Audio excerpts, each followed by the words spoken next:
Welcome in to the Real Kyper and Bourne Show, which is the way that Kyper says it, which is weird, frankly, that he calls it the Kyper and Bourne Show, like we're a 1980s carnival act of some variety. But anyway. Why is that weird? It's the name of the show. Welcome to Real Kyper and Bourne. Does he say the show? Oh, yeah. Welcome to the Real Kyper and Bourne Show, like we're going to be juggling stuff. Okay, so? We're on at Sportsnet 590, Sportsnet 360, and Sportsnet Plus. You can get our podcast wherever you get your pods, which Sammy tells me is something called a podcatcher. I believe a podcatcher is a thing. Like Spotify, Apple. Yeah. Those are podcatchers for you. There's lots of different ones. Podcatcher, yeah. Yep. And you can remember to always text us at 590, and we will try to get to a couple of texts. Not as common, not on Fridays, but if one catches Sammy's eye, he will bring it up. So today, we have a Toronto Maple Leafs game, Sammy. We're back. Yeah, feels like that early in the season when they went to Sweden and they just didn't play for, it was like a week they didn't play, then they played, and then it was another week that they didn't play. And it kind of feels like that again. It's been a long time since they played that Saturday night game, which was far from a Picasso where they squeak by the Habs. But yeah, it's nice to finally get to see them play again and play a real team. Yeah, and they're a playoff team. They're a team that's in the playoffs, but do they want to be? I'm actually really looking forward to talking to Charlie O'Connor later about this because I really don't get what they are. Because I understand what they're doing, but as a team right now, I don't really understand them fully. They're kind of Nashville, where they're like, we're not going to be great this year. We're going to finish 20th. We'll just do our best and kind of move this, rebuild along. And then they won. Now they're like, I guess we'll trade for a guy. I got to tell you, buddy, I watched your broadcast last night, and we'll get more to this in the National Hour, but are you sure Nashville isn't just really good? I think they're okay. They're better than I thought they would be. They're better than I thought they were 2 weeks ago. Like they're just fast and they play hard on the puck and they seem to be getting good coaching. The Jets I know last night. You've got the take that they're extremely well coached. Yes, I do. So we'll do a little bit more of that in the National Hour. But I was watching you on TV last night. You look great in a suit, bud. Thanks, man. And your teeth are all intact. So. I will throw this in very quickly. 1 o'clock today, 12:45 maybe. I was driving into work and drinking out of a Gatorade bottle. Just kind of bit it. I can't really explain why. I just do that sometimes. And my tooth just broke in half. Like I am a hockey player. I don't have real teeth. And half a crown was dangling off. I looked like Tyler Bertuzzi, but you could see the nub that a crown goes on, which is like yellowed. It's not been looked after, obviously, inside the tooth. I looked awful. And my shout out to Tooth Life Studio and Woodbine and Gerard. And, got her done for you. Yeah, they got me Short notice. I literally was in there in 20 minutes after it happened. Within an hour, they glued the piece, which I found at the bottom of the Gatorade bottle. Back on my tooth. So I can't. She told me today, she's like, you can't bite water. So for 6 weeks, I have to just not use my front teeth. That is gross. I know, super gross. But I'm a hockey player. It's part of the deal. Yeah. Speaking of hockey players, yesterday we talked a bit about Bobby McMahon, who signed his contract. We've only got a little bit of time before we get to Anthony Petrielli, but we do have some clips I wanted to get to. I was listening to what Sheldon Keefe had to say this morning, as I always do in Morning Skate, and I didn't anticipate to talk more about Bobby McMahon, really, because, this is classic Leaf media, Leaf fan to, talk about this for a while.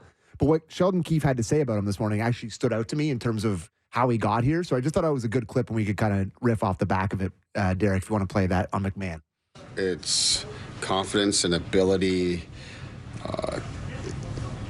paired with elite work ethic, size and strength, power, all these things that he has going for him. He checks a lot of boxes that you're looking for guys coming into the league.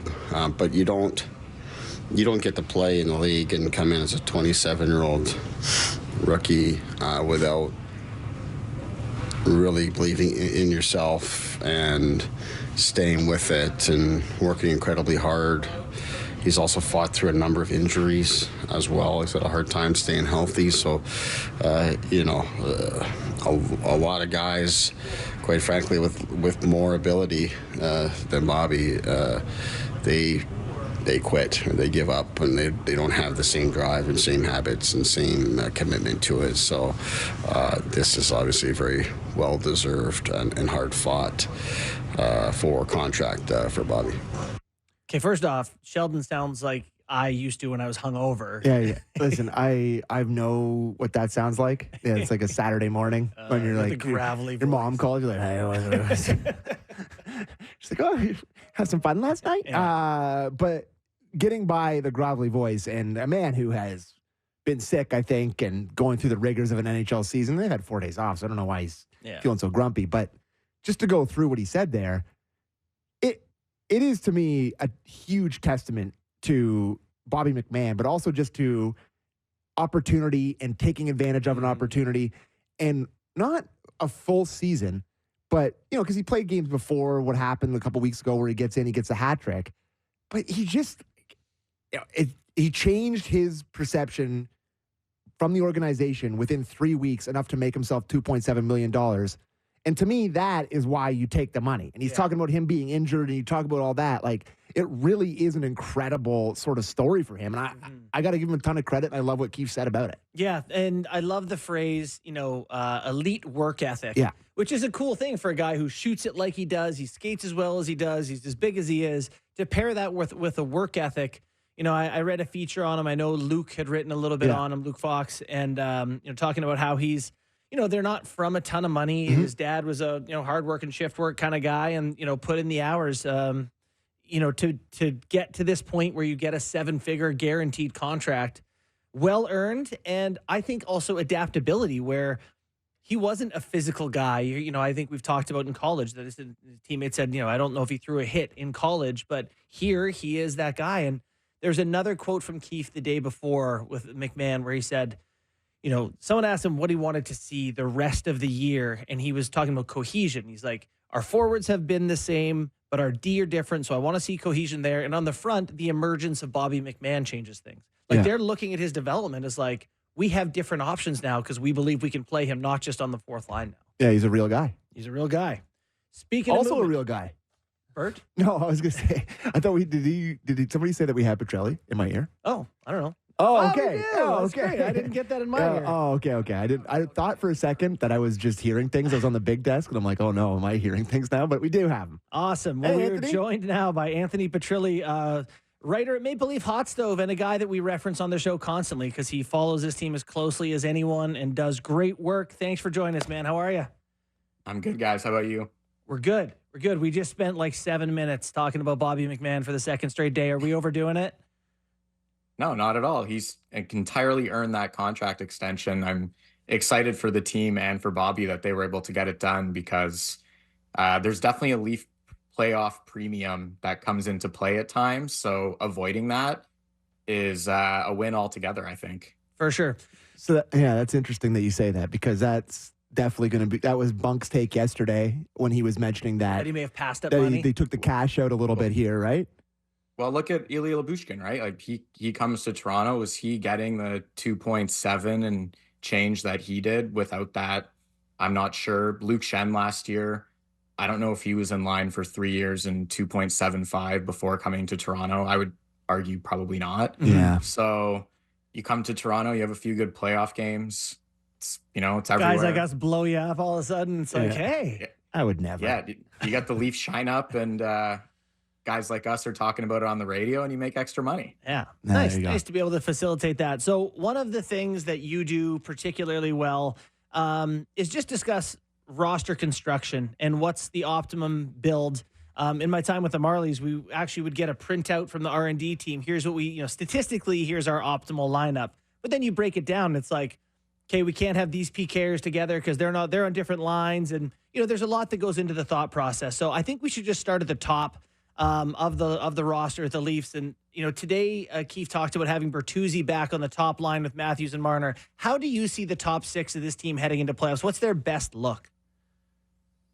I mean, I still think their optimum look is they can spread out 3 lines. Yeah. I think it's really tough on them come playoff time, especially when you look at who they're playing. It kind of feeds into the top team's hands, right? Like all the top teams have good players. And we saw it last year with Barkov. Like he effectively shut down Matthews and Marner. And that was basically the series.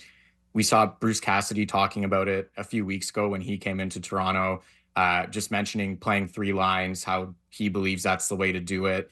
You could hear it in what he was saying in terms of how it made Toronto a more difficult game plan for him. Like realistically, it plays into teams' hands if you're just going to load up your top guys. Like your top guys have to be incredible and really, really be, the juice has to be worth the squeeze if you're going to stack up the way that they have tended to do almost awkwardly at times, as we saw last year. It's like they acquire Ryan O'Reilly, and instead of instinctively trying to build 3 lines, what was the first thing they did? It's like, let's cram him into the top 6 and have John Tavares play wing for probably the first time in his entire life with like a month left in the season.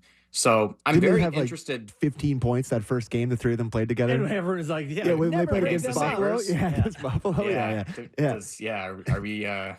Do they get points for that? Like, does that count? I don't know. Anyways, but I'm very curious to your point though about how this Bertuzzi, Yarncroc, Matthews line looks, because I mean, I wouldn't go as far as to say it's optimal, but what I would say is, if they were good enough to be a legit line and Matthews could still generally produce, and then you look at the combination of the other 6 guys to spread out against on like not your top line, meaning Marner, Nylander, Tavares, Bertuzzi, McMahon, and realistically Domi. I mean, that's a really, really good and also dangerous spot to be, because you look at Boston, it's like they're running a third line with Trent Frederick and James Van Riemsdyk, and the Leafs should be chomping at the bit with what they seem to believe is newfound depth to what you were talking about with Bobby McMahon. Now, if that Yarncroc combination does not work and Bertuzzi does not work, now you're probably back into the territory of, Marner goes back with Matthews realistically. Like, it's going to be this like Yarncroc kind of thing, or it's going to be Marner. Yeah. So, sorry, bud. And then all I was going to say from there is I think eventually they'll realistically have to go back to that Nylander, Tavares, Bertuzzi line. They were legitimately their best line, I thought, for the first half of the season. Like, I didn't really think it was close, but then we've also just seen Matthews and Marner kind of turn it on in the past couple months. Yeah, the thing to me is that there's these ideas that we all have where, it'd be amazing to spread them out over 3 lines and we can all sit here and talk about it, but we all have watched this coach for however many years now. Is it 5 years he's been the coach? Where the second it goes bad, it's just like old faithful immediately. It's going to be Tavares, Matthews, Nylander, second period, game 1. I don't feel like there's any situation where Domi is going to be a long-term solution at center in the playoffs. Like, he's not going to, he's going to watch it. He's going to see what happens in the first couple games, and he's immediately going to pivot off of it, and it's not going to continue. Like, I really don't believe he's going to stick with it. Yeah. I don't. Here's what I will say on some of that, though. Just because we talk about Marner not necessarily being with Matthews to start a game doesn't mean it's not going to happen. Like, 100% they're going to play together, and it would be insane if they did not play together. Like, they're 2 elite players. They complement each other really well. I actually think at times, like, they're so talented, and I hope I articulate this correctly, but it's almost as if they get complacent with how good they are.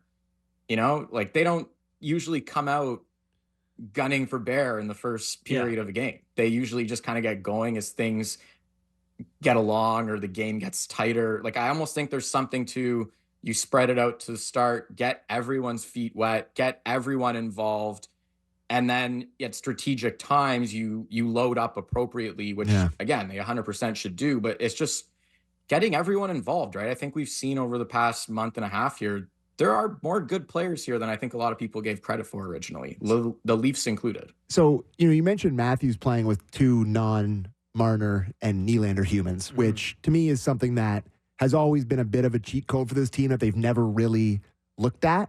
And a lot of the time, you wonder why that is, and it's probably because the best player on the team, the highest paid player on the team, maybe talks to the coach. It's like, hey, I like playing with Mitch Marner a lot, and, I'm not saying that that's right. They should continue that way, but I think they should just stick with this and kind of not make them do it, I guess. But I mean, you're good enough. You're Austin Matthews to be able to play with Yarncroc and Bertuzzi. But Sid did this many years of his career. If you're able to have some sort of success, that just frees up the rest of the roster so much that you really do become dangerous. Like, you really feels like you need to stick with this and see if it can work.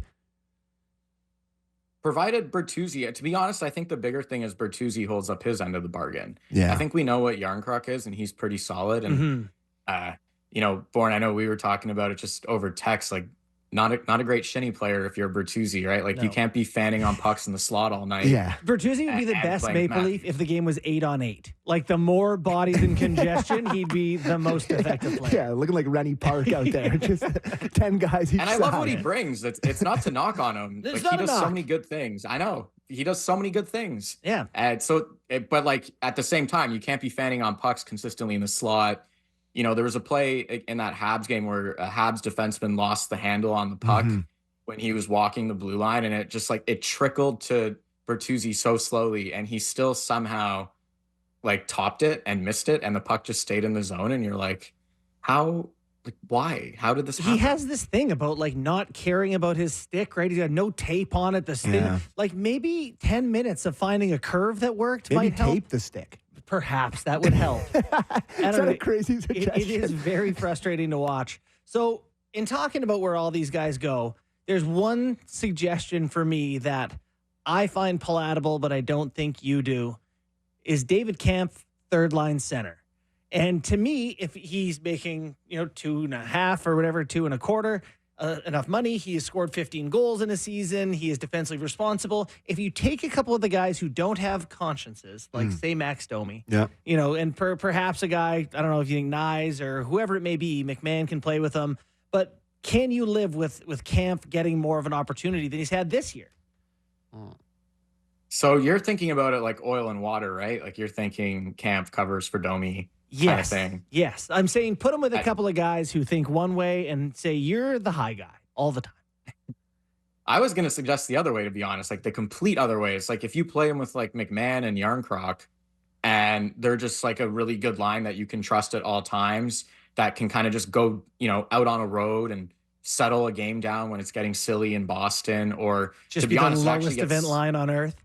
The yeah, puck line. to be honest, it gets more silly in Toronto for some reason. They've been notably worse this year in Toronto. It's like, can you go settle us down from our own yips in front of our own home crowd kind of thing? Like, in that scenario, I think he works. I guess, like, I would look at it. It's not the end of the world to look at anything at this rate. I didn't like it at the beginning of the season. Like, did you? I thought it was a strange combination when they were together, and it ultimately fizzled out. And I think Domi just got progressively worse on the wing. But it was early in the season, so, that could be a factor of any number of things. New team, probably wasn't expecting to start on left wing with David Kampf as a center. Like, any number of factors could realistically go into that. Like, I think he'd dig in a little bit more come playoff time, as all guys do. So, like, I guess I would say, what would be their role then? Well, that is the challenge. To me, it's, kind of like a guy that we're going to get to in a second, where it's a guy like Liljegren or whatever. It's like, I typically do like specialist type guys, but to me, it's trying to keep two offensive players on the ice, particularly a guy like Domi who can make plays and break games open and say, I can trust that I can put this line out in a tie game and they still might get me one where, I'm not sure that I feel comfortable on all offensive line. I would like to see Domi get a run with a lot of skill for some stretch of time, but I just don't know if the roster, the way you can put it together, it's going to work. I think if he plays with Matthews and Marner, the roster can fall in okay. It's just, I don't know. Some people don't. The team seems to not want to do that. They're aware it's an option, and they haven't for 64 games. Yeah. Yeah, it seems to be more that chess piece again that we talked about, where it's like, at times, why don't you just throw him out there for an offensive zone? Like, like you're like stealing minutes, you add in a minute here, a minute there. Like, he can 100% take an offensive zone faceoff. He's a productive player. He's been a productive player most of his career. He can take an offensive zone faceoff with Matthews and Marner, and probably even stir the pot a little bit, which is what they need sometimes, of just getting some like emotion going on that line, which they've often lacked. I mean, I'm not looking at Matthew Nyes as a rookie in the league to like stir up emotion. So I could see him having that sort of Energizer Bunny effect, so to speak. Yeah. So we've gone this far without mentioning Timothy Liljegren, who I'll put it to you this way, Anthony. Sell it to me as a good option for the playoffs in terms of a positive contributor to the Toronto Maple Leafs. Sell it to me to start there, and then we'll go from there.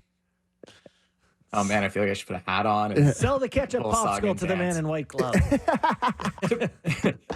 To be honest, I wouldn't look at it as selling it for the playoffs. I would look at it as his contract is up. he's young, he's right-handed, which they lack. He has some level of skill on the defense, which again, they lack. And I'm not saying it's going to work, but I'm generally okay with the approach of like, we're giving you every chance right now to prove it. Like there's no excuses there. You can't look and say, oh, well, they acquired Luke Shen to block me this year and all that. It's like, do you want to get paid? Because you have a chance to get paid this summer, and we're giving you every single opportunity humanly possible to get paid. And like, I'm okay with that. Whereas I look at a situation, Nick Robertson, where he's in a roster jam and his contract is also up. And I think at that point, it's like, you're less established in the league. You're going to have to take your lumps still. I think Liljegren's at that point where it's kind of like, okay, like, what are we doing here with you? Yeah. Are you going to do it? Or are you going to not? And he's shown flashes. Just a month ago, he looked really good when Riley came out. Like that was a real thing that happened. So, can he produce that? I don't know. He seems to go down the lineup and lack confidence. And the thing I was going to ask you, Justin, is I actually kind of liked the power play better with him on it. Like Liljegren over Riley, power play 1. I will hear that argument. I agree that it seemed to move a little. I mean, that's been a hobby horse of this show since day one. That Riley at the top of it just has never been any of our favorite thing. What percentage of potential improvement are we looking at to go from Liljegren to Morgan, from Riley? Is it 3% better? Yeah. I'm not saying it's going to be this good, but I mean, they tied a record for power play percentage in February, right? They're 50% in February. Like, I'm not saying he's the difference in, a 23% gap or anything crazy, but the thing when I was thinking about it is they really run the power play on the left side, right? Like they run it off of Nylander on the half wall on his offside. Mm-hmm. And they basically just, now it looks like they're daring teams. Like, okay, either you take away Nylander's shot or he's going to rip it. Or if your guy steps up, he passes it down low to Marner, who also right-handed, has everything available to him for backdoor plays and whatever it is. And as you guys know, if you have Liljegren up top, also as a right-handed shot, feeding Nylander as that right-handed option, that is better. Yeah. Just handedness than Riley walking the line on the left side. If you assume you don't want your D to ever shoot it, which Riley doesn't anyway. Yeah. So he's not taking one time. And when he does, you're kind of like, don't do that. Yeah. So I just want to go back. I want to go back to the Liljegren thing, because what you said there about him earning it, that's fair. But to me, this team is at a different point than that, where it's like, this shouldn't be the situation where you're, hoping this guy that hasn't really developed for however many years, now that he's not traded and he's not blocked, now is the time it's going to happen at a really important juncture for your core that's not old, I know, but not getting any younger here. Marner's up. There's all these scenarios that we know. I just don't love the gamble on a guy that has never really been able to play at playoff time, finally figuring it out and playing at playoff time. That's what terrifies me. But before you weigh in on that, I also think the team and people just hate the feel of Simone Benoit has been integral to this team. He's been a revelation. And I think they hate the feeling that you're giving it to Liljegren when the other guy felt like he earned it, even though it's a handedness. Yeah. Yeah. Well, one thing I would consider, and they'll never come outright and say it, but if you kind of look at some of their moves of late, like even we talk about Bobby McMahon, I think everyone in Toronto is on this real clock about this team, right? Like there's this huge, like, why didn't they take a swing at the deadline? And why didn't they push all their chips in again? And like, it's got to be now, and it's got to be, winning right now. And are you really looking at everything they're doing saying like, he's 100% trying to win right now? Like, I think in the market, people are tired of, seeing the same guys lose all the time. But, perspective wise, Matthews is 26, like he turns 27 in September. He's got a lot of good hockey left. Nylander's like a year older. Marner's the same age. Like they're very much hitting the window right now when a lot of like stars over like the history of the league actually start to win. Right. So, and then look at what are they doing? They're adding like Connor Dewar. He's 24 years old.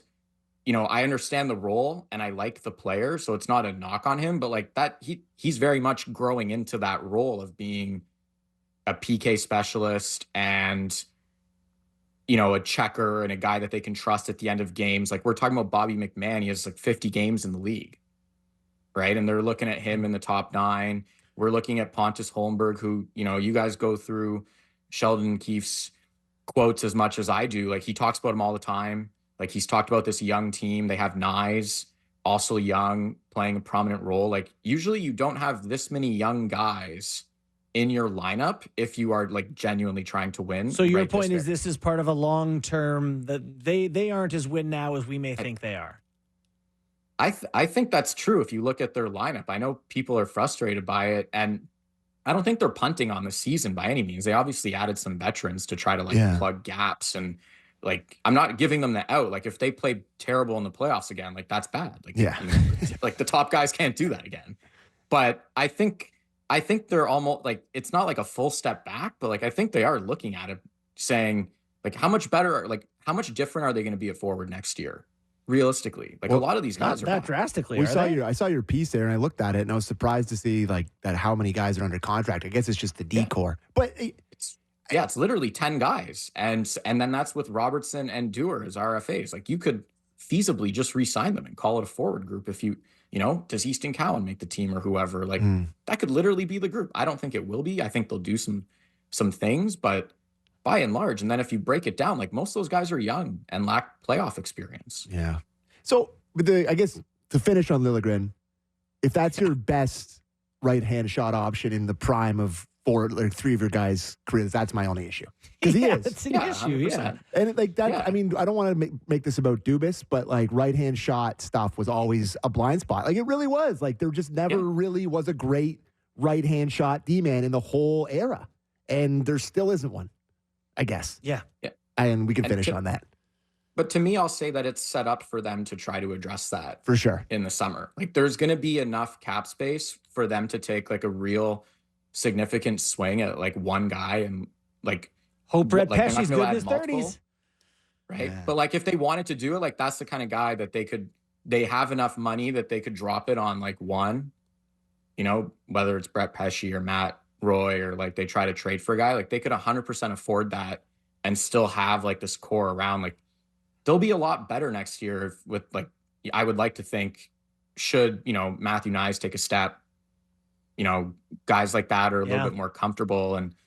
But again, like I know people don't want to hear What's it say for this year, like, Anthony? What are they trying to win? What's it say for this year? My take this year is like the top guys better like do something to prove that they deserve more than this. Like, I don't think they deserve any more than what they've given them. Like at some point, those guys have to prove it. Yeah. And Treliving said that as much on our show. That like, at some point, it comes down to the guys making the most money that got to score in big games. And yeah, they didn't lose to Florida because the depth guys let them down. They scored 2 goals or less in 5 straight games. I mean, it was 7 if you extrapolate to Tampa. That, you know, they pay the top half of their lineup a lot of money to score goals. If you are scoring 2 or less in 7 straight playoff games, like we don't need to sit here and debate about Connor Dewar. Yeah. Well, listen, we don't appreciate you coming in here and stepping on our all or nothing doomsday this year stakes that we've set up for the year. But I do feel like there are those, like, I'm not even trying to be hot take radio guy. When you have those players at this age, they're in their prime. Buddy, it's all going to fall on the coach. They had this year, they're going to go, if they don't win, they're going to go him. Yeah. That's exactly what's going to happen if they don't win. Yeah. Anyway, we do have another guest that we need to get to. Anthony, we really appreciate your time. Thanks, bud. Would love to have you back sometime. Thanks, man. Appreciate it. Happy to hop on. Thanks, guys. Awesome. That's Anthony Petrielli of Maple Leafs Hot Stove. Every Monday, he has a column out on the Leafs that I consider must read. Yeah, and you reference it every single day. I do. You do. You know what? You don't get a lot of people who really lay out the the different iterations of how a roster could look. Yep. If you move the pieces around. I love doing that sort of stuff. So, go ahead. You want a quick thought before I go to break? Quick thought. All right. You do have to take advantage of these years. Yes, you can't just say this year is maybe next year. And what he was saying there about the young, it's like that they shouldn't be too young either. Like they shouldn't be adding all these young guys to a core. Like they should be papering on guys that are similar age and have more experience. Like it is funny when you zoom out though, and you're like, Nyes a rookie, McMahon's a rookie, Holmberg I think technically is probably still a rookie. Dewar doesn't have a ton of games in the league. Yeah. you do have a lot of guys that are fairly green. And I guess that's Domi and Bertuzzi are the guys with experience that have played well in the playoffs, and that's who you attach. But and here's Brody and Labushkin and Edmonton, and they're trying to surround those guys with with some vets.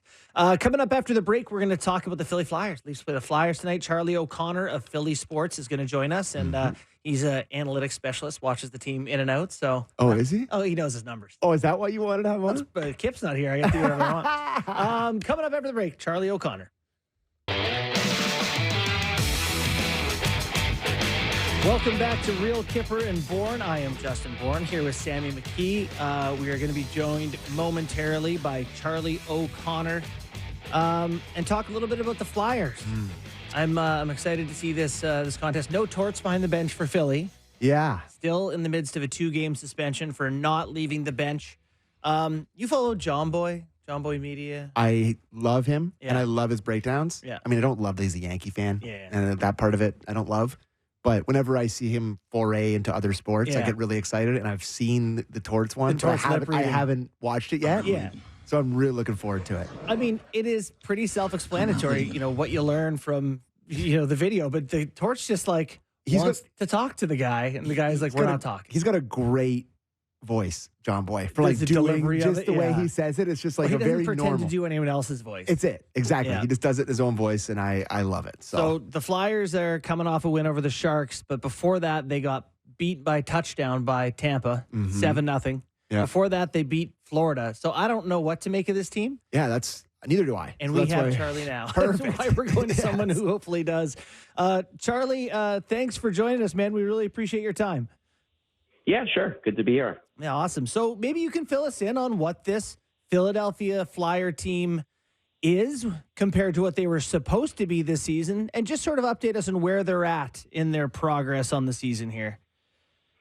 Well, they're certainly a playoff contender. I mean, in terms of making the playoffs, it looks like, at least the way things are shaking out now, there's 4 teams for 3 spots. Looking at Tampa, Detroit, Philly, and the Islanders, and Detroit isn't something of a free fall. You thought that when their schedule turned, they would start to win games, but then they lose to the Sabres, and you're wondering if they're going to pull themselves out of this. So I think the Flyers are very much in position to make the playoffs, whether it's as that 3rd seed in the Metro or if it's as a wild card.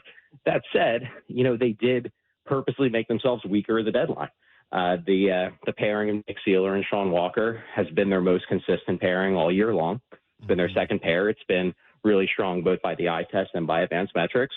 Nick Seeler's hurt, and Sean Walker was traded for a first-round pick to Colorado. So where the Flyers are at right now is they're a team that certainly has banked a lot of points, certainly has a lot of good things going for them. They play, a really they really adhere to what John Tortorella wants them to do system-wise. They play an attacking game. They play an aggressive game. They really play for each other. However, they're now a weaker team because, number one, they traded Sean Walker. Number two, their defense is kind of injury ravaged at the moment. Sealer's out with injury. Jamie Drysdale and Rasmus Ristolainen are out with injury. So you're looking at a team right now that on the back end, you have a Travis Van and Cam York pairing, which is good. It's fine. Maybe not your ideal first pair, but it works. Then you have Mark Stahl with Yegor Zmola, who's a rookie. And then you have Eric Johnson, who they just traded for, who obviously is on the kind of the end of his career, with Ronnie Adder, a rookie who they just called up. Yeah. So you're in a position here where I don't think the Flyers are a bad team, and they certainly believe in each other, but they've got a very exploitable back end right now. So, Charlie, how has the fan base and people around that city reacted to the way that Daniel Briere has sort of tried to walk this line between still being relevant, but like you said, trading literally your top right shot defenseman at the trade deadline? It's a very interesting team that I don't think they probably expected to be here. Definitely ahead of schedule. They're well coached, like you said. But how have people sort of reacted to the shift in mentality once they got to the deadline?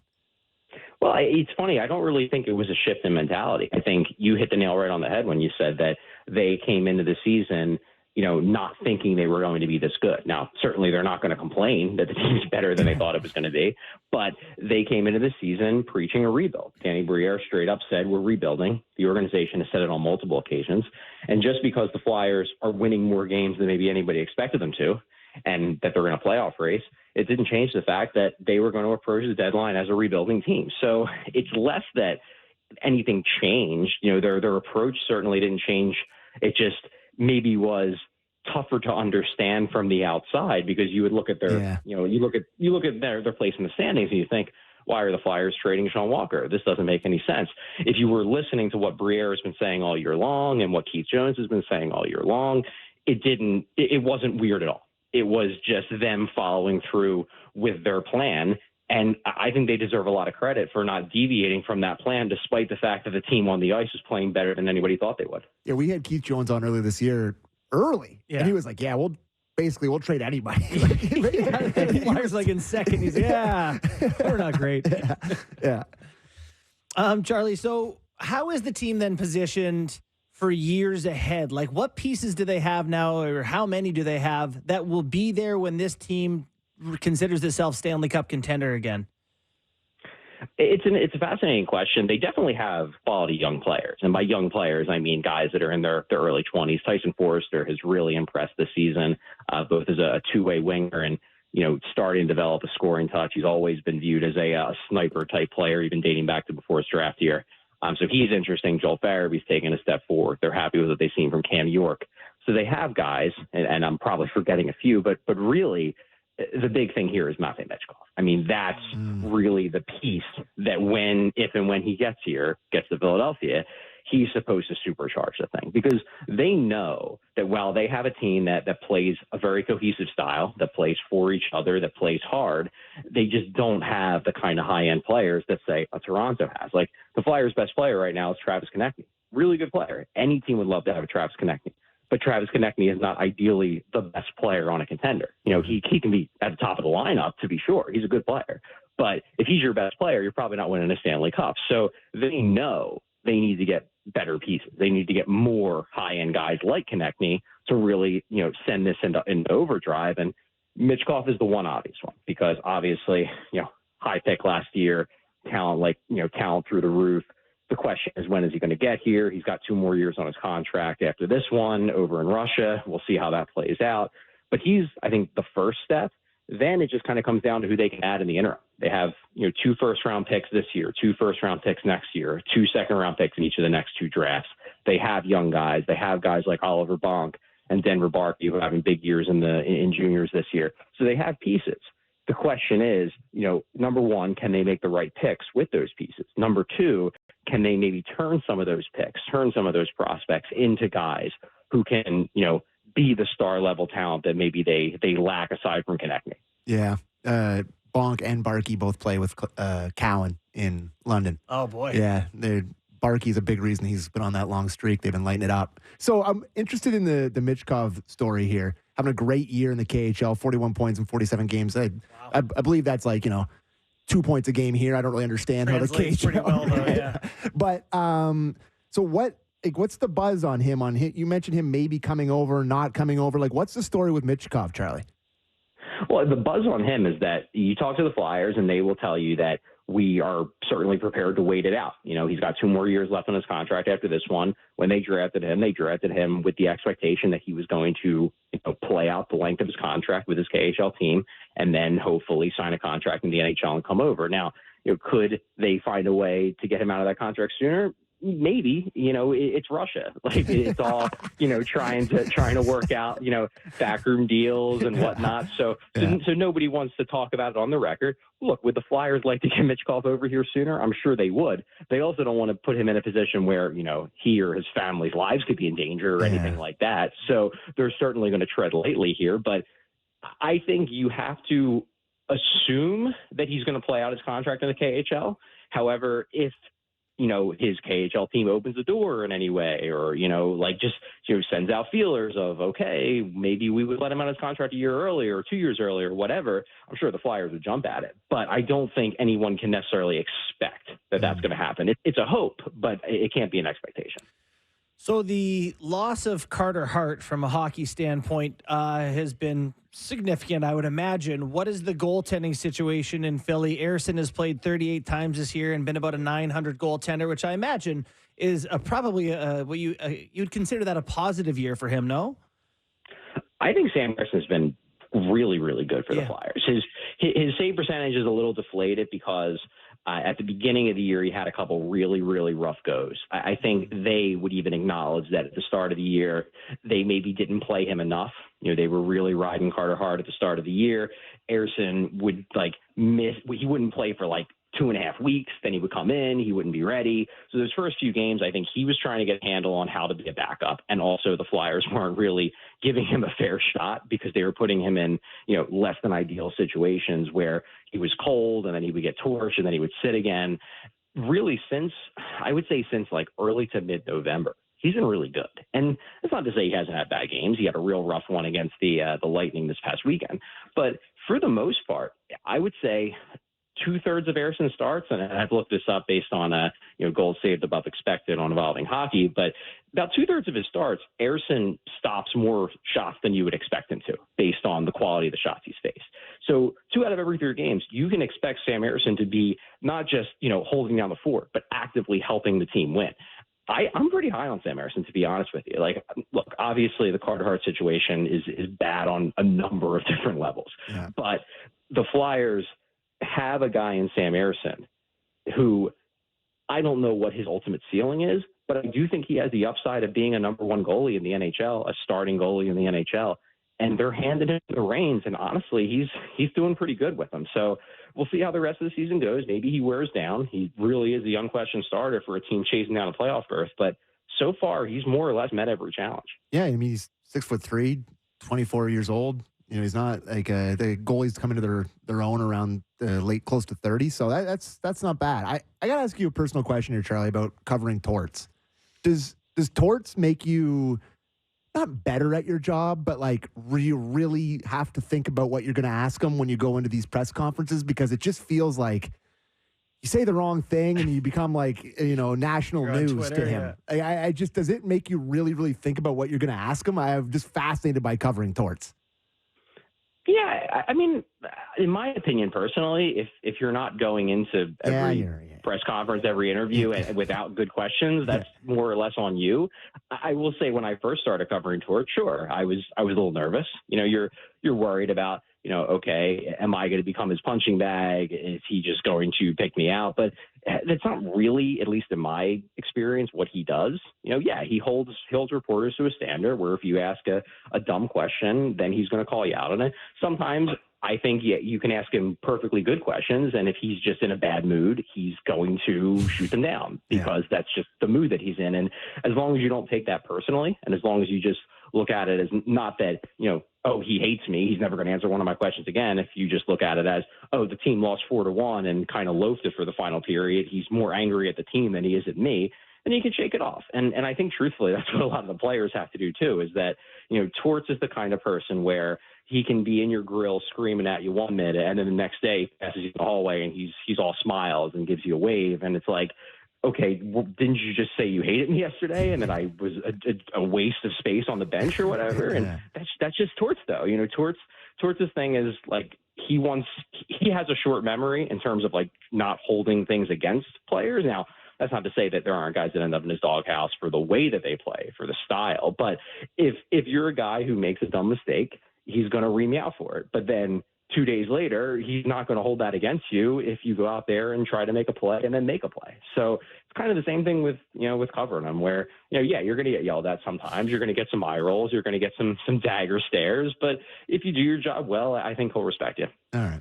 Last one before we let you go. I can't help but ask about Travis Konechny, who Austin Matthews is one of the few people who've grabbed Matthews and made Matthews be like, I should probably hate that guy. But does Konechny not have a guy like this on every team? He seems pretty high on the list of most disliked guys in the league, I would say. Is he not?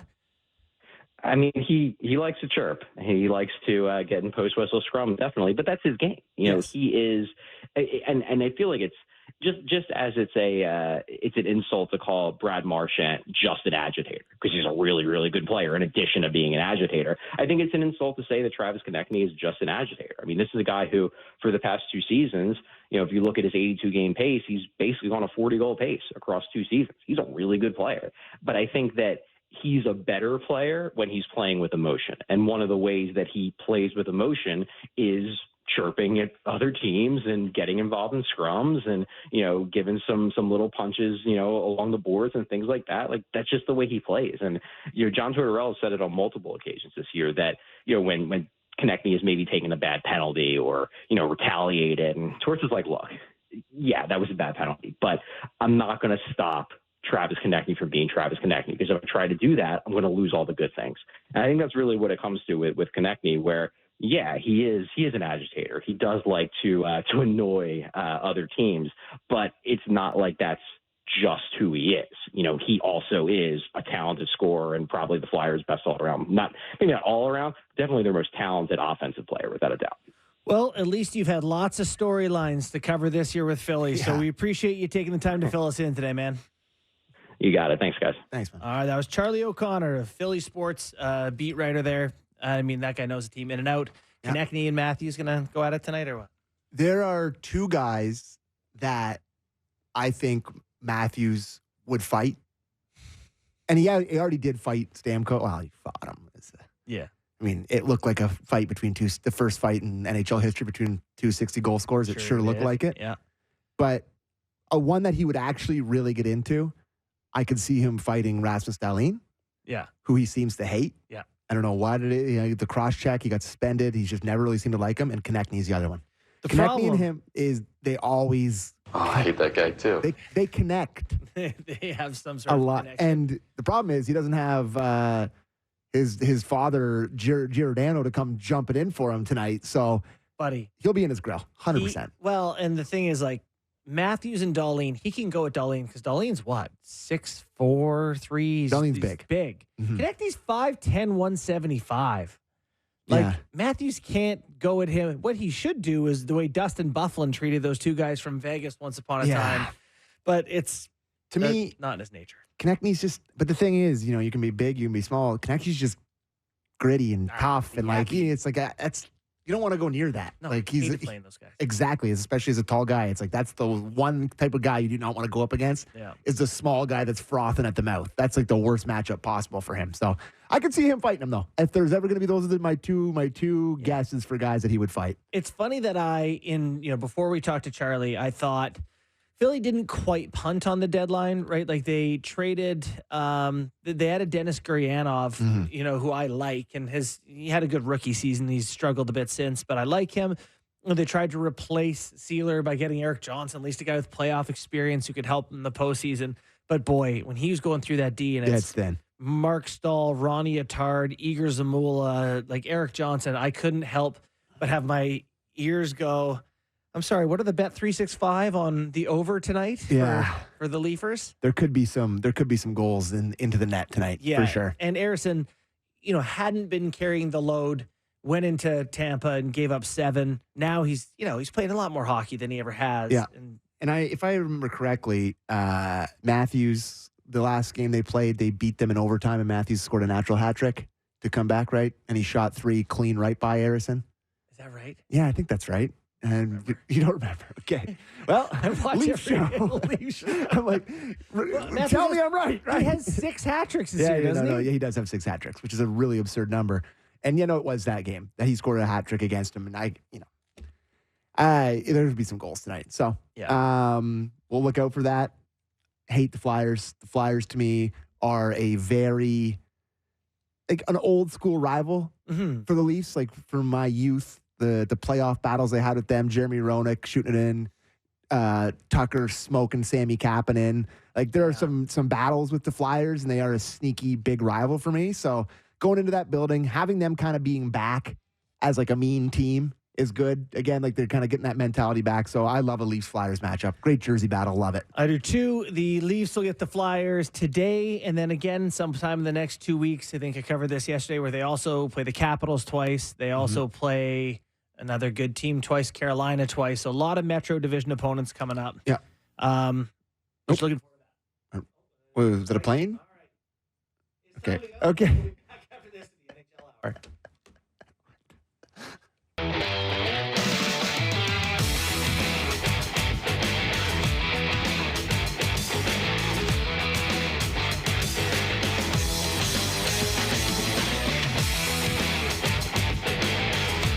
Welcome into Real Kyper and Bourne. I am Justin Bourne, joined today not by Nick Kyprios, by Sammy McKee. Sammy, how are you? Hello, Canada. Good as always. I know you love me. Yeah, they do, absolutely. Live on Sportsnet and Sportsnet 650 in Vancouver and Sportsnet 960 in Calgary. This hour of Real Kyper and Bourne is brought to you by Bet365. We're going to have Luke Gazdic.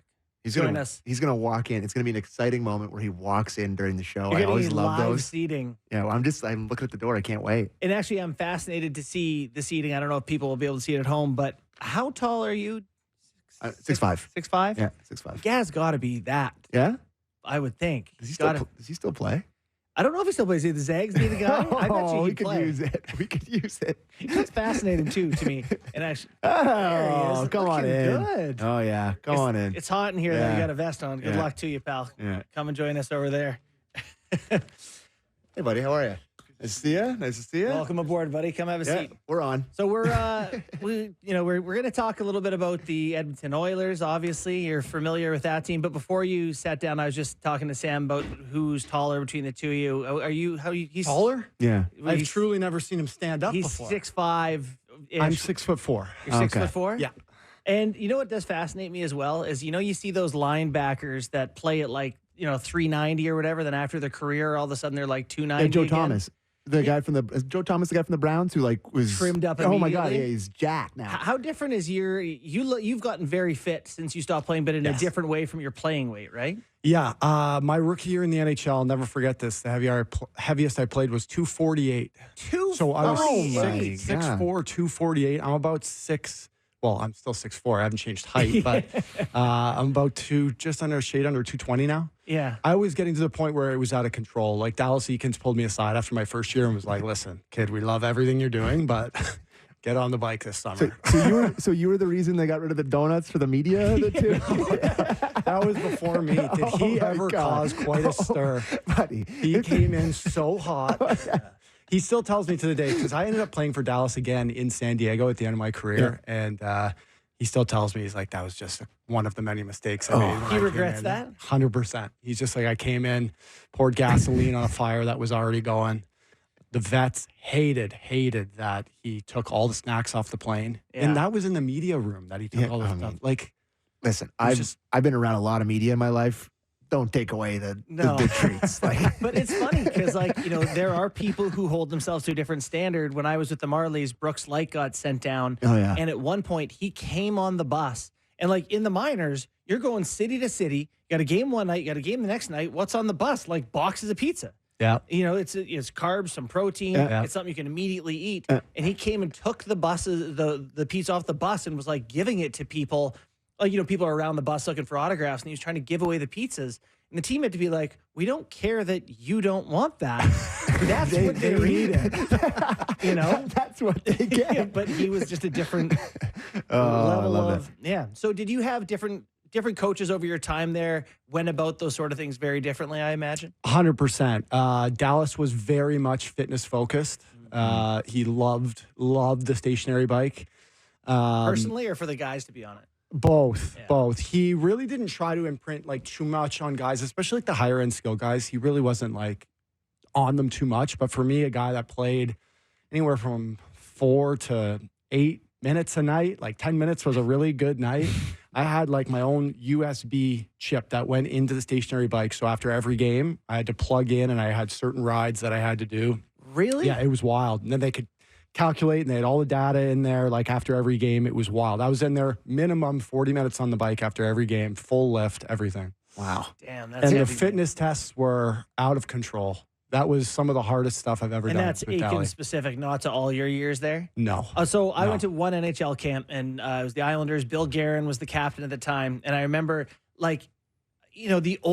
everything was so old school. One of the actual fitness tests was you on your knees held a medicine ball to your chest and just threw it as far as you Chest could. pass. Yeah, a chest pass of medicine ball. And I remember Bill Guerin dropping the medicine ball in front of his knees and being like, "This is stupid." And, literally, the captain of the team was just like, "What are we learning here?"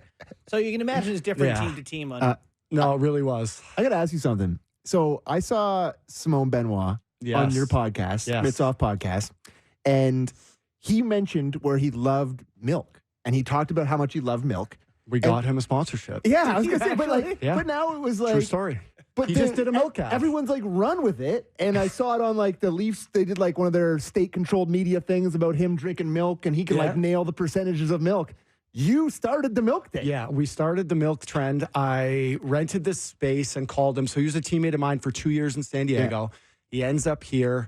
I'm not going to lie. I did not foresee the career of this guy going this way. Heart and soul guy. I watched the hard. preseason. I didn't necessarily expect he's just it either. taken off. You gave him a little bit of space, and he's doing his thing. But we're doing the pod, and things I'm learning being an interviewer is just kind of letting the interview go where it will. Absolutely. And I had said something. I don't even know what led into it. And he's just like, yeah, I drink milk all the time, like full glass right in bed before I go to sleep. And I literally looked at him. I said, are you joking? I said, are you trolling? Is this a joke? Like, he has still a pretty thick, strong French accent. So I'm like, this is a thing you're doing with me right now. He's like, no. And I'm like, well, what kind? What are we talking here? Let's break it down. And he's like, full, like 3.8% milk, full glass before.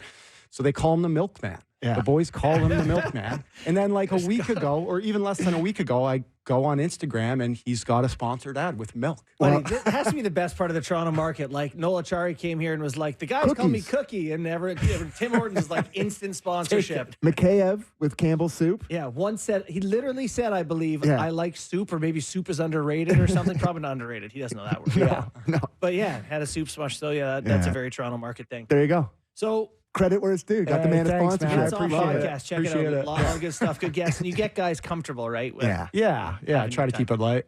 Love it. So the Edmonton Oilers, near and dear to your heart, are a bit of a wagon. Yes. You know, they're starting to look like the team we thought they were before the season started. But I want to start with the most important thing, a thing you and I texted about last night. Connor Brown scored a goal. Let's go. I mean, let's go. How did it not happen? 54 games, 88 shots, 13 minutes of ice time per game. I mean, he's a pretty good player. Is that not an insane run to not, like Matt Rempe has a goal? Yeah, and I know Connor's a way better player than I was, but the line I texted you last night was like, I understand how hard it is to score in the NHL. Hold on now. Did you score 13 seconds into your first shift in the league? NHL record. 14, really? I scored in my first game, first shift, first shot, first goal, 14 seconds in. Oh my God, you're Mario Lemieux. There you go. So I beat Mario's record. He had 15 seconds. I got 14 seconds. That is incredible. So I got off and Scotto gave me the towel and he was like, you just broke an NHL record, right? And then he explained it to me. I'm like, that is the coolest thing ever. Yeah, that really is. But honestly, for Brownie, like I understand how hard it is to score in the NHL, no matter how much ice time you get. But if anyone has followed the Oilers this year and followed Brownie, he easily could have been double-digit goals by now. And that's maybe pushing it, but he's had a lot of chances. And even like Sunday night versus Pittsburgh, he comes down on a 2-on-1 late with Darnell Nurse, who had 2 goals in that game. Probably could have leaned to go maybe short side or tried to shoot to score. They're up 4-0 at the time. And he tries to float it over to Nursey to get him his hat trick. Like little things like that. I'm like, this is why I like this guy. Right? The boys love him. And you saw the reaction from the bench last night. Like the guys are just elated and the fans went nuts. Give Edmonton fans a lot of credit. It's a really tough place to play hockey, especially when you're going through tough, long stretches. Standing O for Brownie. Yeah, and like they took a little bit of time before they dropped the puck, and it was just a great scene there. But I'm just really happy for him. Honestly, I'll tell you guys this true, honest story. I was in Dallas 2 weeks ago watching the Stars-Oiler game. I was there for an alumni Stars versus Oiler game right after, and so I was at the Crescent, the hotel before, and some of the guys had just started filtering out to jump on the bus, and Brownie was one of them. And when I saw him, he didn't look great. Yeah. You know what I mean? Yeah. Like I think He's used to being a scorer. He's got a wear on you, I think man. I said like, how's it going, man? And it's like the worst thing you can say to someone who's in a bad mood, How's right? it going? Well, and he's not just great. like, I could just tell he was carrying a little bit of extra weight, and you could kind of tell in his face. And I just very happy for the kid. Anyone that knows him, he's a good Etobicoke boy, works his tail off, and very, very happy that he finally found the back of the net. He actually scored one of the like seminal Leaf moment goals when they were playing against Pittsburgh in the second last game of the season, and they needed to beat Pittsburgh to clinch a playoff spot, and he actually scored the goal to like go ahead in the final minute. So you have an encyclopedic memory I of this can't. stuff. I can remember this stuff and not my email password. So Well, he could score goals. Yeah, I don't know he's if a you good saw player. last night. Mark Spector, who also works at Sportsnet, said, Connor, you're not really here to score goals. You're not known as much of a goal scorer. And Connor cut him off and goes, Hold well, on I now. scored 20 goals multiple times Yeah, in I this think league. 3 or 4 times. That was his answer. And I was like, Yeah. good for you, man. And that's Like, true. You He's a still good see player. yourself as having value and being a goal scorer. Like, a lot of stuff wasn't falling. So you mentioned that you're still around, you're talking to the guys. I wonder, maybe not talking to them, but getting the sense from Oiler fans, this Vegas thing where they're really heading towards probably, that's going to be, the Kings are still there, so I don't want to sell the Kings short, but it is kind of looking like it's going to be Vegas and Edmonton in the first round again. How pissed are people about this? Like, are they like, you ever hear anything from the guys in the team, or like, I don't really care because it doesn't, I'm not an Oiler fan. I like watching the Golden Knights play. I think what they do is good, but if I'm a fan of the Oilers, I'd be livid. I think the fans are probably pretty upset at that possibility. But if I'm going to be honest with you, from who I've spoken to, and if I was on that team, I'd be like, bring them on. Yeah. You know, let's just get it over with. It's 2 years in a row that they've sent them home packing. The cup runs through Vegas for me anyway. Yeah. Like, you want to win the cup, especially if you're going through the Western Conference, you got to win 4 out of 7 through Vegas. What a better time than in the first round. Yeah. I feel like I was out there for the playoffs the last 2 years, both LA games 1 and 2, and that was the time they played their best hockey. Mm-hmm. And why not give them the champs right away and knock them off their throne? I think fans in Edmonton are generally upset about everything at all times. Canadian hockey. Yeah, Canadian hockey fans are just kind of like that. I think the boys are foaming at the mouth for the opportunity to get him again. To get him again, and earlier the better. Okay. Yeah, it does remind me of like when Washington finally beat Pittsburgh to get through. Like, sometimes you just have this dragon you got to slay, and I do think that's a thing. So there are tons of positives from this season. I mean, my God, Connor McDavid's still the guy. Zach Hyman, another hat trick last night, 46 goals. Positive from their perspective. Not a Leafs positive for my boy Sammy over here. I love the guy. But so, like, when I look at like some of the sport logic stuff, and I know you do too, they are head and shoulders the best team in the NHL. They create offensive chances like no other team, and they're one of the best teams defensively. So I want to ask you about, where it could go wrong. Is this decor good enough? Is the goaltending good enough to win a Stanley Cup? It's a great question. Yeah, I'm sure they have that question too, but in your opinion. My line at the beginning of the year is something I will probably continue to say till this day is, if they get saves and Skins gets hot, they might win a Stanley Cup. Yeah. They have a chance to win a Stanley Cup. Mm-hmm. Their defensive core was probably the part of it, Borny, that I was the most, I don't want to say concerned, but maybe a little concerned going into the year. But Knoblauch has figured out their pairs. And I think, one guy doesn't make all the difference, but Matthias Ekholm has been just an absolute rock for them. I think he's taken so much of the weight off of Nursey's shoulders, and he's allowed Nursey not to have to be the guy. Say what you want about guys like Cody Ceci and Brett Kulak. They've filled in, played great minutes. There's at times where even I'm yelling at the TV. I'm like, whatever happens, but they've been solid. And the guy for me too is Evan Bouchard. Like at the beginning of the year, I just remember thinking like this is not going well. And there was just a lot of glaring mistakes. And I watched him last night, and he's confident. He is not only great on the offensive side of the puck, but in his own zone. It's night and day from where we were at the beginning of the year. Then you throw in guys like Desharnais, who came from nothing basically. And I don't want to say I put this decor up against anyone else's, because Vegas, a team like Vegas is a nightmare, but I trust them up and down the lineup probably more than I ever have.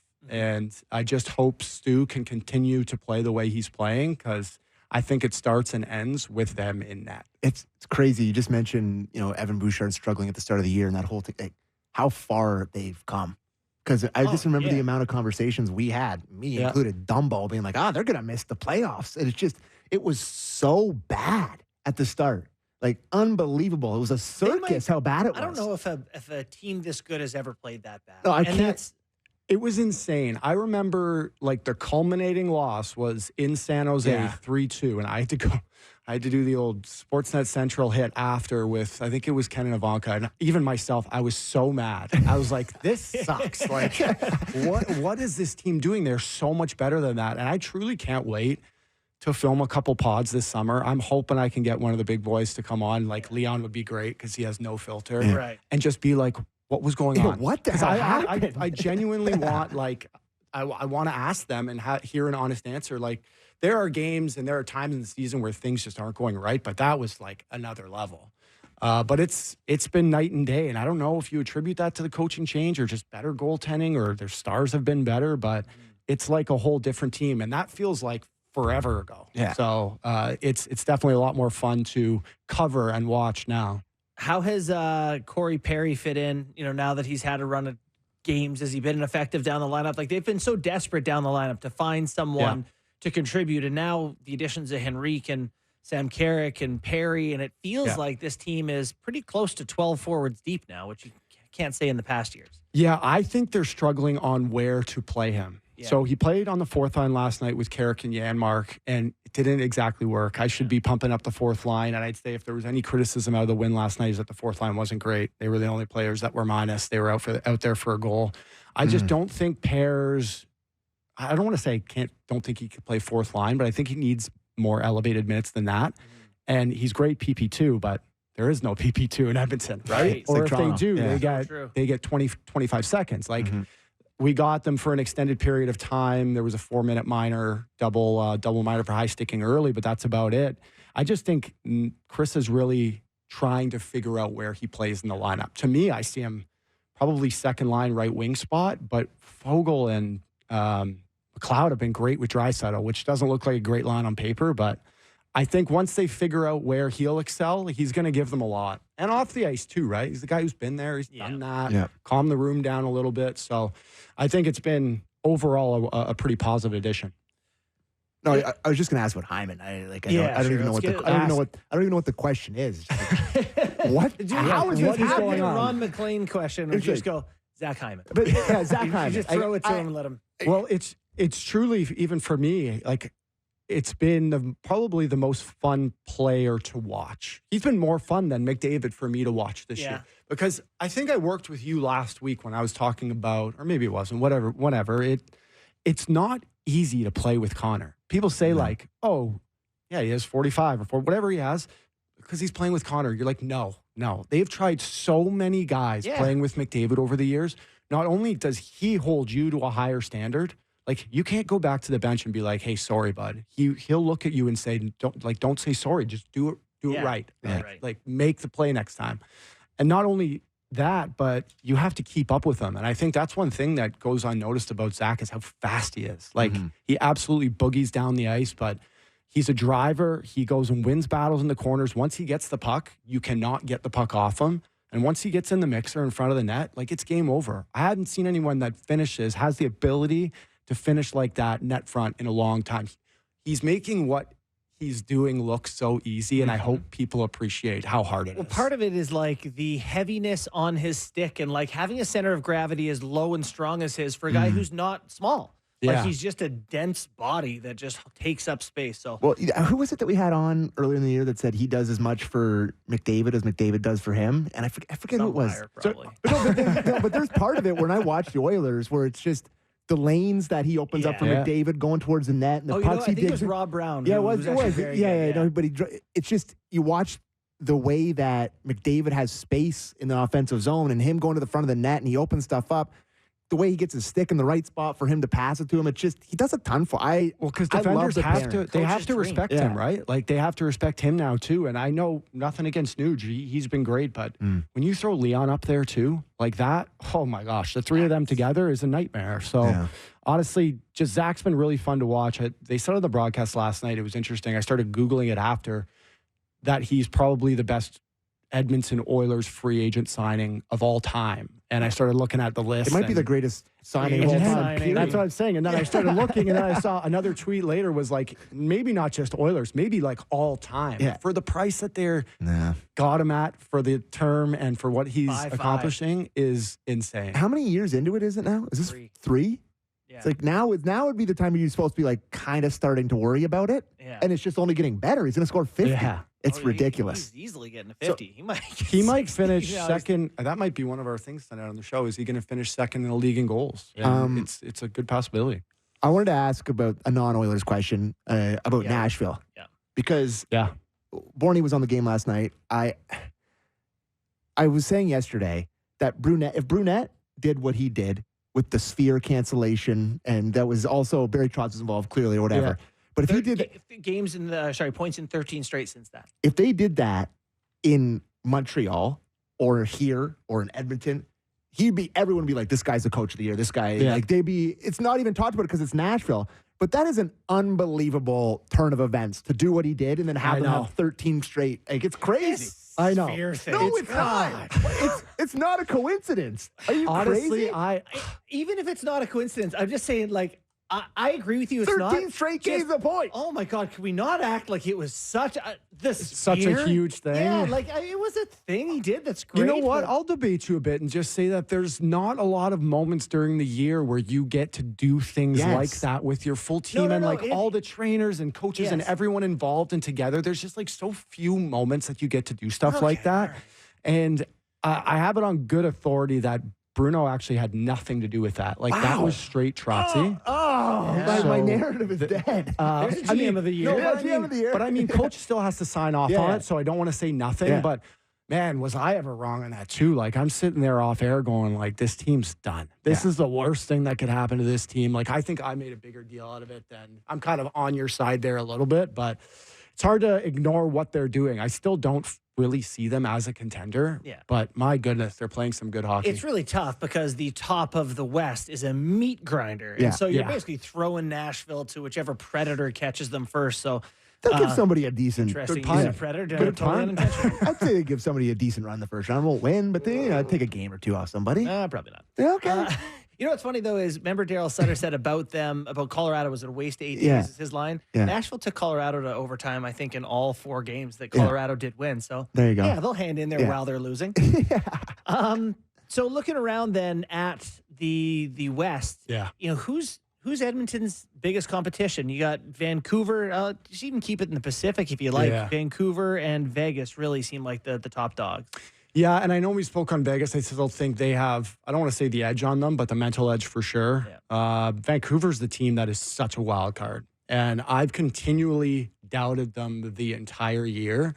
And just every time I watch them, they get stronger and stronger. I know they blew the lead last night to Colorado, but even last Saturday night against Winnipeg, a lot of the focus was on Bonus's comments and like how bad Winnipeg played, but I thought it was a great example of how good Van was. Yeah. And just every time I watch them, I'm just thoroughly impressed. And I think a lot of their success will be dependent on how long Demko's out here. Because I don't know if this is a hot take, but Thatcher Demko might be the best goaltender in hockey. Yeah, I think and even going back to my times, I'm sure someone could call me out on this, but Edmonton doesn't play Vancouver well, especially in Vancouver. I felt it as a player. It was kind of said to me even before I got there was the vets when I got there didn't love going into Van.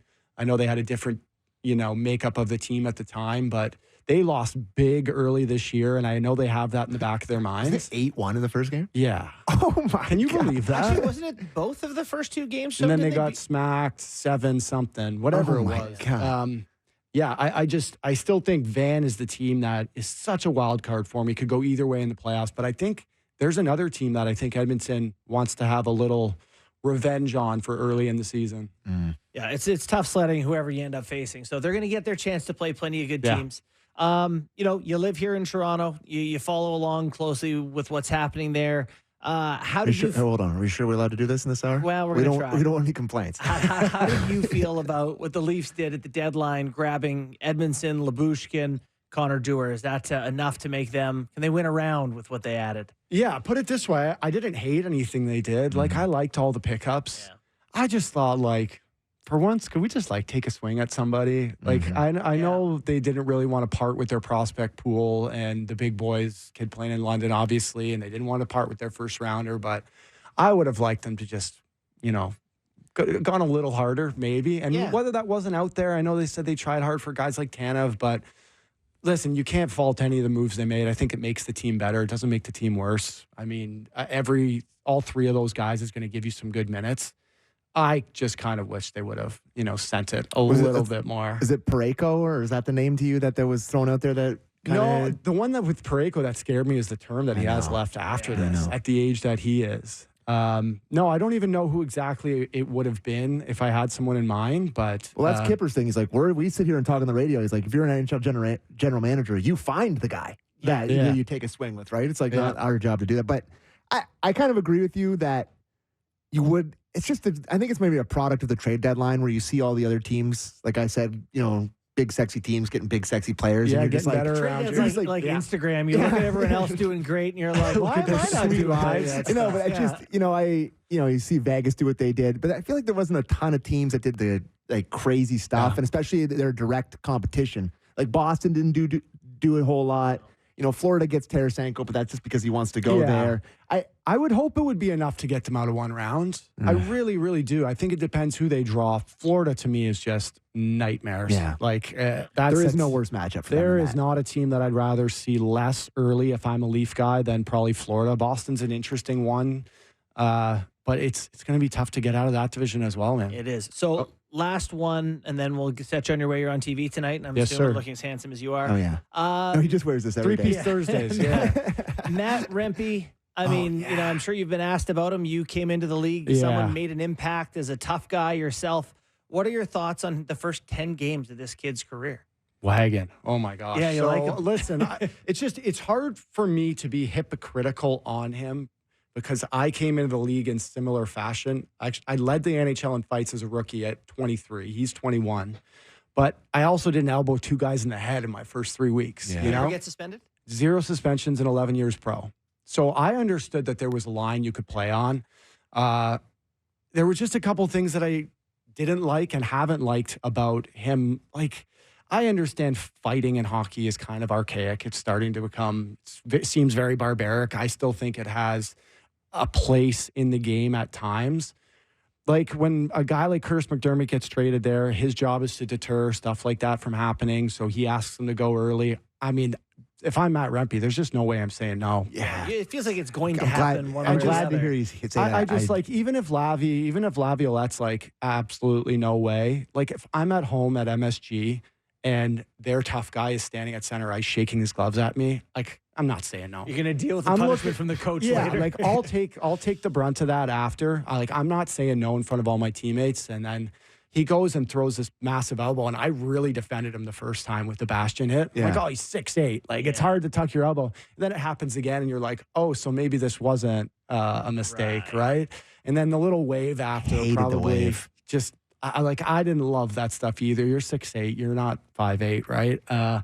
So I wouldn't try to, I don't know, criticize him too much because I understand where he's coming from. I love the intention, but he's just got to be a little smarter. Yeah, I love what he represents. Like the idea of him, that kind of guy still existing in a league. If you love what he represents, you must love the response from fans and people. For sure. Everyone is like, yes. But I hated the 4-game suspension game. Like the one that led to that, I hated it. I just hated all the visuals. Like, he left Bastion bloodied on the ice. I mean, you've done the job. Feels like you should have fought him. But yeah, I mean, that's what I think so too. And McDermott was really frustrated after the game. And I can understand that too. His job, like I said, is to deter things like that from happening. So if you're sitting in the locker room after, I'd be like, what am I even doing out here? Like, that was my job, was to stop hits like that from happening. And he's probably just projecting some of his own frustrations, but for sure. At least we got a little animosity back. We got some rivalry games. I don't mind that at all. We got a good text about the free agent signing, the best free agent signings ever. Hyman is second to the Zdeno Chara signing. He was a UFA in Boston? Yeah, Boston signed him. No, it was Ottawa chose Wade Redden over him. Oh. Yeah. Brought a cup to Beantown. Yeah, sounds like that's a good one. That is a good one. Well, thank you very much for your time. Anytime, guys. People can check out Luke's podcast, the Mitsoff Podcast, and follow him on Twitter, maybe Instagram, at Luke Gazdic. So if I go on there, will I get sponsored? On the pod? Yeah, you have to get a product ready. Talk about TaylorMades or something like that, and you'll be good to go. All right. We'll be back on the other side. Thanks again for your time, Luke.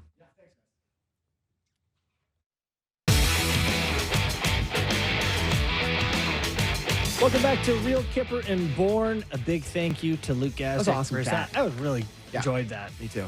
14 seconds into his career, he scores a goal. Watched the clip in the break. Yeah. And backhander. Yep. Love it. A And- man after my own heart. And if you would like to watch any of his fights in the NHL, not a man to be messed with. I would say this. His fight highlights are better than this goal. Yeah. For sure. That's a But reasonable his, comment. his He'd fight tell you highlights the are same. excellent. Yeah, there you go. They are. You want to do some game time, bud? I do want to do game. All right, let me get it here. It's game time presented by Bet365. Visit the app for latest odds and find out why it's never ordinary at Bet365. Must be 19 plus. Ontario only. Please play responsibly. And how many games are on tap tonight? I put it down here. We have 12 games on tap. Big Thursday night in the NHL. I was just looking at this. The first one that pops up to me is the Detroit Red Wings, who are huge favorites against the Arizona Coyotes. I'm like, not touching Detroit again. Not again. I won't do that. But surely, not to be this guy. No, but no, no. But We'll talk surely about they're not that. just going to lose all year. We'll talk about that after game time. I don't think I'm touching that. The game I'm looking at here is the Tampa Bay Lightning home for the New York Rangers. I feel like these two teams really play a lot of good games. Just I think back some playoff battles of years past. Conference final. Yeah, 2 years ago? there's a few. They've played in the playoffs a few different years. The Lightning are minus 105 on home ice. The Rangers are minus 115. I don't love that number for the Lightning. I do like the New York Rangers at minus 115. So I would lean to the road team there with the Rangers to beat the Lightning tonight. I do find that when I want a team to lose and then I bet against them, I just am too emotionally invested in the game. You know, really, at one point was kind of hoping Tampa would just miss and save for our Leaf show that headache of them playing at some point. They're not going to miss. No, they're not going to. I mean, I'm just looking at the standings here. I mean, they could miss, I guess, but no, they could miss. They're Well, I mean, right. They're Detroit's right in only it. 2 points back. They're right right in it. Detroit's only 2 points back. There's three teams here. There's three teams fighting for two spots. Like I believe the Caps are going to fall back down, right? Like Yes. I think they're heading south. It's Detroit, the Islanders, Tampa, and I guess Philly if New York jumps up into the Metro Division playoff picture. So yeah, feels like the Lightning will still be in the playoffs. A lot of good players there. Yeah. Another excellent matchup tonight: Florida Panthers and the Carolina Hurricanes. buddy. The rematch of last year's conference finals, right, where they swept them, and Sam Bennett sent, was it Slavin to the shadow realm? God. Maybe the hardest hit I've seen in 10 years. I saw Slavin talking about that hit Yeah, too. he was out before he went down on the ice. Yeah. Hammered him. That was as hard a hit as been thrown in the NHL. Yeah, Bennett's a nail gun. Give me the Florida Panthers as an underdog, plus 105 on the road. Carolina really starting to come around here. Feels like they're really, the book's giving them a ton of respect. They got Gensel. I watched Kuznetsov play. They were playing against the Flames, but he did look pretty good, so they're giving him a lot of respect. But anytime you can get those Florida Panthers as a underdog plus money, I think you got to do it. You don't see many teams get such ubiquitous love. Everyone thinks Florida is like going to be an impossible out in the playoffs.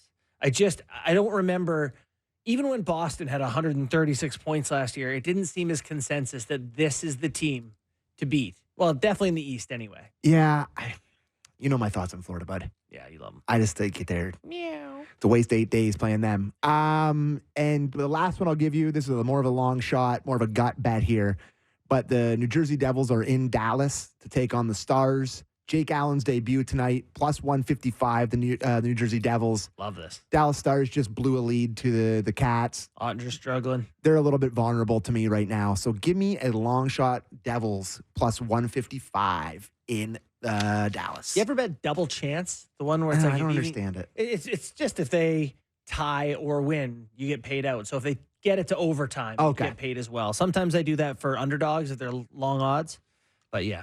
And the one other thing we wanted to look at, because you mentioned it, the Leafs, the total tonight is 6, which to me feels a little, maybe you want to tease that up a bit higher. It's minus 120 for the over, and the under is plus 100. So they're definitely I will be on the over. They're definitely expecting some goals in that game tonight. So that was Game Time, presented by Bet365. Visit the app for latest odds and find out why it's never ordinary. Bet365 must be 19 plus. Ontario only. Please play responsibly.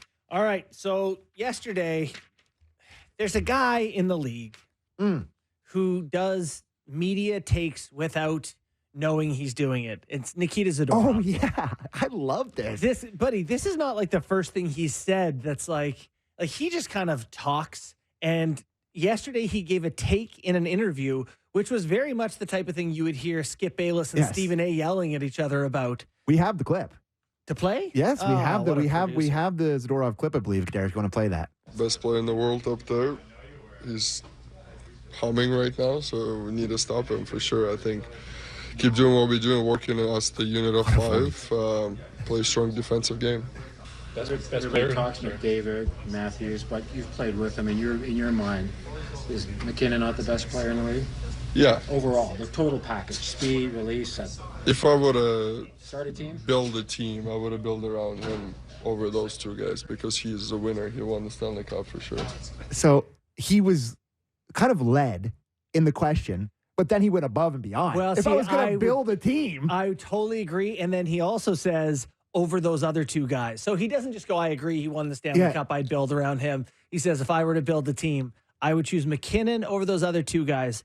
Talking about McDavid and Matthews. he sounds like a Game of Thrones character. Well, that voice is so low. He's a little ogre. He is, but he's a big person. He's got a baritone I situation. do kind of wish the Leafs had got him. I got to sit here and tell you, I kind of agree with his take. GM Sammy starting a team takes McKinnon over McDavid. By the way, no disrespect to Austin Matthews, a great player. But no, it's not. It's not. It's not in the conversation to me. Like, not yet. I think it's maybe that the way Connor looks, it's not impressive is the right word, but it's not as like in your face. Like the way that McKinnon plays, it's just straight lines, fast, digging a hole into the ice, speed burst, hard shots off the wing. Defining images to me is him trying to beat Connor Garland to death with his own helmet. Yes. His level of passion. That's like, and he's a like chickpea pasta, or he'll kick you off the team. Like he's just a straight killer. Yeah. And I love that mentality about him. I know it's crazy to not take McDavid first, but I don't think what our boy Skip Zadorov said is necessarily wrong. So I would pick McDavid. That would be my choice. But I don't think you can sit here and say it's a crazy take. I mean, McKinnon is favored to win the Hart Trophy this year. Just won the Stanley Cup. He's leading the NHL in points. He, again, has tried to beat someone with their own helmet. There is a laundry list of reasons you'd say, a totally reasonable take. And to dethrone McDavid as the obvious choice just really speaks to what McKinnon has become. Yeah, he's got 115 points already. Yeah. And that's, he plays the game the right way too. Like he's not someone who's cheating the game. I'm not saying the other guys do, but. So plug your ears, Vancouver. Okay. I can just picture, I guess, can they play in a playoff series, right? They're eligible to play in a playoff series at some point, those two teams. Yeah, it'd be round two. Round 2. Or sorry, round 3 if the Central and the Pacific come together. No, Oilers and Vancouver could definitely play in a second round. Oilers in Vancouver. I thought you were doing Colorado. No, and Vancouver. my bad.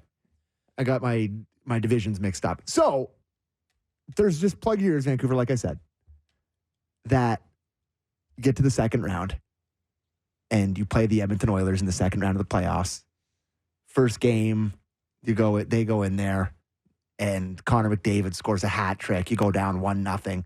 And every Edmonton Oilers fan is being like, "Oh yeah, is Nikita?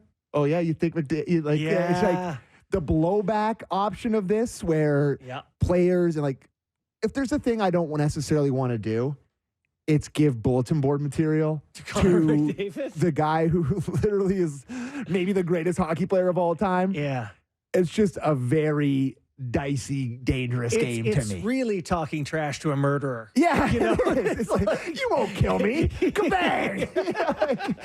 You won't kill me.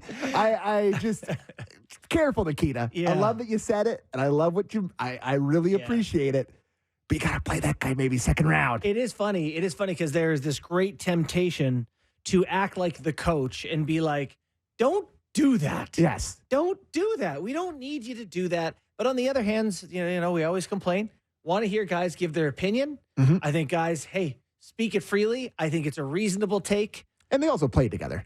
McKinnon sure, and so he's got some extra love there. For sure. But be careful with talking trash that to seems McDavid. Seems a little bit fiery, for sure.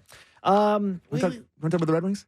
Yeah, is this our spot? Let's do it. Let's do Red Wings. We haven't really addressed this a ton, but they've lost 6 in a row now. the Red Wings? Is it 7? It's 6, yeah. There's a fight at practice.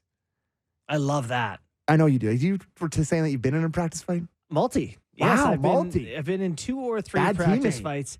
Well, you know what it is I can see myself being the bad teammate in this situation, like Lucas Raymond. So it was Ben Sherratt and Lucas Raymond. You just know exactly what happened Well, here. almost all of my practice fights came from a drill in front of the net where your own teammate is giving you like lower lumbar cross checks. 100%. And you spin around and take a swipe because, F off. Yeah. We're teammates. We Enough play of this. D. This is just not the spot. If you're Detroit, you're trying to ramp up the competitiveness. You're losing. You got a guy like Sherratt. That's how he tries to drag the best out of people. And he ends up in a fight with Lucas Raymond at practice. I'm sure the team is like, yeah, we're in favor of that. But I get why Lucas Raymond would be like, hey, maybe let's not. So a big reason that they've been struggling is Dylan Larkin has been out for an extended period of time. That hurts. We talk about most underrated guys in the league. I actually feel like he could be one of the more underrated guys. And he's just, every time I watch them, he pops to me. He's an excellent player. He just drives play. Go ahead. But my question, though, Dylan Larkin, has he emerged? So when you're a bad team and you're rebuilding, the first good player you get, everyone is like, all right, this guy, build around Dylan him. Cousins. Yeah. Dylan Cousins is our guy because we're Buffalo. Dylan Larkin, has he taken himself away from, he's just the best player in Detroit to being one of the best players in the NHL, a true difference maker? Do you think he's in that tier now? I love him. I really do. And he's 54 points, 55 games so far this season. He's had a good year. I do like him, but you're right. I mean, he's maybe not on the upper echelon, but is he going to be, if he's your best player, are you going to win a Stanley Cup? I'm not sure, but I do like him. But I was looking at their cap friendly, not the best looking cap friendly page. Is this going to be an Yzerman take? I don't know. I respect Stevie Y. I think he's, they've kind of turned it around here a little bit. They're better. Are they ahead of schedule? Are they on schedule? I just don't quite know what the plan is. Because there's no obvious bright stars on the team where you're like, okay, they're coming. To me, last year getting half decent was stupid. Well, so I disagree there. I think at some point you got to try to win and be in games that matter, and you can't say that they're not. Andrew Kopp was expensive, and Sherratt was expensive, and all these guys. Listen to some of these contracts are kind of crazy. Kopp is until 26, 27 at 5'6". JT Comfort till 27, 28 at 5'1". Robin Perron Fabry at the time was one he added as well. Justin Hall for 3 years at 3'4". That's a tough doesn't one. play. Ben Sherratt is 4'7" until 25, 26. Maybe he struggled a little bit here. I just don't know the direction of this team because it was like they're building and it's the Yzer plan. And then all of a sudden it's just like, here's all these overpaid guys. And those guys are going to be not great at the time you're hoping you're. And I just thought sort of getting good last year when they did, or trying to get good. Just wait, there was this guy at the top of the draft last year. Yeah. That you maybe could have been bad one more year of tanking. I don't know what the direction is for them. And I kind of hope they get into the playoffs. And I hope that they kind of pull out of this because I think it's better when the Red Wings are relevant. They're one of the storied franchises in the league, an original 6 team, obviously. But I'm just not sure. Beat the brakes off your Leafs every time they play. Well, no, that's not true. But they have a very interesting cap-friendly page. Fair enough. And I don't want to bury Stevie Yzerman, but it's just not looking excellent to me. I think that's a reasonable take. Okay. I do want to get to another story from a Canadian market. And by Canadian market, I mean, we said stuff in Canada up here, apparently, that Erik Karlsson didn't like. Oh, yeah. We had that clip. Derek, yeah. Well, you want to play that clip for us, Derek? Yeah, that's Canada for you. Played there for a long time, so I kind of know how that game works. They got a lot of things to talk about every day because they got a lot of airtime, but very few things to actually discuss. So they like to make up these what if scenarios, and that's just the way it is, and it's not something that I really look into or worry too much about. I'm offended by the words "make up." You are? I am offended. I mean, I'm not. The report that what we're talking about here is, I think we've had Friedge has mentioned multiple times Karlsson potentially, with Ottawa, and Alfredsson's back in the fold, and he's familiar with Karlsson. Could there be a fit there? And so Karlsson's upset, saying that people are making stuff up here. Gotta tell you, doesn't come from nowhere. Yeah. No, I Friedge agree. isn't sitting here at home doing pulling a random team in a name and going, maybe these two. No, I will stand with our boy Friedge too. Yeah. And this is just such a classic Erik Karlsson, like, oh, that's Canada. You know what? He's in his perfect time now, where it's like none of their games matter, and he's like, oh, it feels like I'm in San Jose again, point night again, like perfect for Karlsson. You know what? There's no better match. Like, send him back to Ottawa, sure. See how that goes. It is strange, the addition to him in the first place didn't make a ton of sense. It'd be wild to me, to then immediately say, we're going to try to get rid of this guy. The physical healing process. I don't even. What is that drop? I think that was just his computer was still on.